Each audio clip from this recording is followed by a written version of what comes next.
नमस्कार, आप देख रहे हैं ब्रेकिंग बिहार। अभी हम लोग लखनऊ में गोमती रिवर फ्रंट में हैं और हमारे साथ बीजेपी के कद्दावर नेता और प्रवक्ता राकेश त्रिपाठी जी हैं। इनसे बात करेंगे जिस प्रकार से एग्जिट पोल के बाद जहां विपक्षी खेमे में खलबली मची हुई है, वहीं बीजेपी खेमे में खुशी का माहौल है। क्या यह खुशी का माहौल कायम रहेगा या इसमें बदलाव आएगा? राकेश त्रिपाठी जी, एग्जिट पोल पर क्या कहेंगे? नहीं, एग्जिट पोल रुझान दिखा रहा है कि भारतीय जनता पार्टी उत्तर प्रदेश में सरकार रिपीट कर रही है और एग्जिट पोल में जो नंबर्स आ रहे हैं उन नंबर्स की तुलना में कई गुना ज्यादा हमें उत्तर प्रदेश में सीटें मिलने जा रही हैं। उत्तर प्रदेश में इस बार चमत्कार होने जा रहा है। एग्जिट पोल में जो आया है उससे ज्यादा भी आप 100% हमें विश्वास है। और ये इसलिए नहीं कह रहा हूँ क्योंकि 2017 में भी ऐसा ही हुआ था। ओपिनियन पोल में जितनी सीटें थी, एग्जिट पोल में वो सीटें इंक्रीज हुई थी और एग्जिट पोल में जितनी सीटें थी उसको रिकॉर्ड तोड़ते हुए 325 सीटें हमने हासिल की थी। हमें विश्वास है कि हम 2017 का रिकॉर्ड तोड़ने जा रहे हैं और पिछली सीटों से ज्यादा सीटें उत्तर प्रदेश में हासिल करने जा रहे हैं। विपक्ष कह रहा है कि एग्जिट पोल बकवास है, ये जिसका खाता है उसका गाता है। स्वामी प्रसाद मौर्य, मैं आपको नाम लेकर के बता रहा हूँ, और कल हमारा 300 से ज्यादा सीट आएगा और बीजेपी कहीं नजर नहीं है। देखिए, उनको ओपिनियन पोल पर भरोसा नहीं है,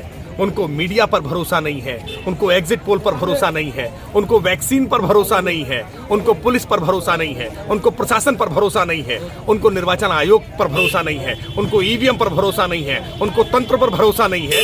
सच्चाई ये है कि उनका जनता पर भरोसा नहीं है, जनता को उन पर भरोसा नहीं है और इसी वजह से वो जनादेश का अपमान करने की कोशिश कर रहे हैं। लेकिन जनता का जनादेश सर माथे रखने की आवश्यकता है और जनता का जनादेश भारतीय जनता पार्टी के पक्ष में है, योगी आदित्यनाथ जी के पक्ष में आ रहा है। मशहूर शायर जो ही लखनऊ में रहते हैं, मुनव्वर राना ने कहा है कि योगी सरकार अगर आती है तो मैं लखनऊ छोड़ दूंगा, यूपी छोड़ दूंगा। तो क्या आप उन्हें छोड़ देना चाहिए? देखिए, मैं उम्मीद करता हूं शायद उन्होंने कोई नया मकान तलाश लिया होगा, लेकिन हम फिर भी चाहेंगे। मुनव्वर राना एक अच्छे शायर रहे हैं, वो सियासी हो गए हैं। शायर जब सियासी हो जाता है तो थोड़ी सी कठिनाइयां उत्पन्न होती हैं। वो अगर आज भी सियासत छोड़ करके अपने बयान को वापस लेना चाहें, वो उत्तर प्रदेश में रहना चाहें, तो उनको पूरी सुरक्षा व्यवस्था मुकम्मल की जाएगी। उत्तर प्रदेश में किसी को किसी से डरने की आवश्यकता नहीं है। क्या योगी आदित्यनाथ जी का शासन है, वो चाहे तो आसानी से यहाँ रह सकते हैं, उन्हें किसी प्रकार के कोई संकट नहीं है। लेकिन अगर फिर भी वो यहाँ से छोड़कर जाना चाहते हैं, अपने वचन पर खड़े रहना चाहते हैं, तो वो जहाँ जाना चाहेंगे उनको पूरी सुरक्षा व्यवस्था के साथ वहां तक पहुंचाने की जिम्मेदारी हम सब निभाने का काम करेंगे। राकेश त्रिपाठी जी, जिस तरह से बनारस में ईवीएम को लेकर विपक्ष निशाने साध रहा है, हालांकि वहां के जिलाधिकारी ने खंडन किया है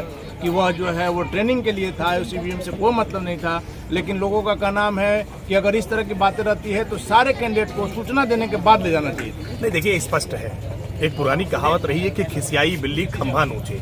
अब ये कहावत यूपी में बदल गया है, खिसियाया विपक्ष ईवीएम नोचने का काम कर रहा है, ईवीएम नोचे। राकेश त्रिपाठी जी की बातों पर गौर करें, खिसियाया विपक्ष जो है वो ईवीएम नोच रहा है, ये कल साबित होगा। नहीं, निश्चित तौर पर ईवीएम में सबके जो भाग्य हैं वो बंद हो चुके हैं, मतदान संपन्न हो चुका है, ईवीएम स्ट्रांग रूम में रखे हुए हैं, सील किए गए हैं, बाकायदा प्रतिनिधियों की उपस्थिति में सील किए गए हैं, सीसीटीवी के वहां से रिकॉर्डिंग हो रही है, सारी बातों को। और वही निर्वाचन आयोग की प्रणाली की प्रशंसा पूरी दुनिया भर में होती है। जहां जहां भी लोकतंत्र है, जहां जहां भी चुनाव होते हैं, वहां भारत के निर्वाचन आयोग की हमेशा मिसाल दी जाती है कि भारत का निर्वाचन आयोग देखिए, इतना विशाल देश, इतनी बड़ी जनसंख्या और इतनी अच्छी चुनाव की प्रणाली, लेकिन उसको अपमानित करने का काम ये कर रहे हैं। ये लोग जिनको सेना पर भरोसा नहीं होता है, जो पुलिस पर भरोसा नहीं करते हैं, भारत के वैज्ञानिकों पर भरोसा नहीं करते हैं, भारत के डॉक्टर्स पर भरोसा नहीं करते हैं, भारत की तकनीकी पर भरोसा नहीं करते, भारत की संस्कृति पर भरोसा नहीं करते, भारत की परंपराओं पर भरोसा नहीं करते हैं, इनसे क्या उम्मीद की जा सकती है? और इसीलिए जनता ने इनको नकारने का काम किया है। इनका भरोसा अपराधियों पर है, माफियाओं पर है,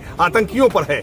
उत्तर प्रदेश की जनता ऐसे लोगों को फिर खारिज कर रही है। राकेश त्रिपाठी जी, एक आखिरी सवाल ये है कि यूपी का चुनाव भले ही कल परिणाम आ रहा है, लेकिन आपको भी पता है कि इसकी गूंज जो है वो कहां तक जाएगी, कहां तक सीट का आपको आकलन है? ये आखिरी सवाल। ये ठीक कहा है आपने कि इसकी गूंज कहां तक जाएगी। कोरोना के मैनेजमेंट को लेकर के ऑस्ट्रेलिया के सांसद ने कहा था कि हमारे यहाँ भी योगी आदित्यनाथ जी जैसा नेता होना चाहिए। इसकी गूंज पूरी दुनिया में जाएगी कि कैसे एक भगवा वेशधारी। आपको रोक रहे हैं, यूपी जो है वो देश का दिल माना जाता है और दिल्ली का रास्ता भी यहीं से होकर जाता है। नहीं, देखिए, ये मैंने इसलिए कह रहा हूँ ना कि ये पूरी दुनिया देखेगी कि एक भगवा वेशधारी सन्यासी जिसने अपने परिवार की परवाह किए बिना उत्तर प्रदेश की 24 करोड़ जनता को परिवार मान करके कोरोना के मैनेजमेंट में जिस तरह से लगातार अहर्निश काम किया है, लोगों की जीवन की रक्षा करने का काम किया है, माफियाओं का तंत्र खत्म करने का काम किया है, चहुओं और विकास की बयार बहाने का काम किया है, वो योगी आदित्यनाथ जी 37 वर्षों के बाद एक रिकॉर्ड तोड़ते हुए कि किसी पार्टी की सरकार रिपीट नहीं होती है, आज फिर रिपीट करने का काम कर रहे हैं। हमें पूरा भरोसा है कि उत्तर प्रदेश में फिर से भगवा लहराने जा रहा है। चलिए, तो ये थे हमारे साथ बीजेपी के मुखर प्रवक्ता राकेश त्रिपाठी जी, जिनका साफ तौर पर का नाम है कि बीजेपी पिछली बार से भी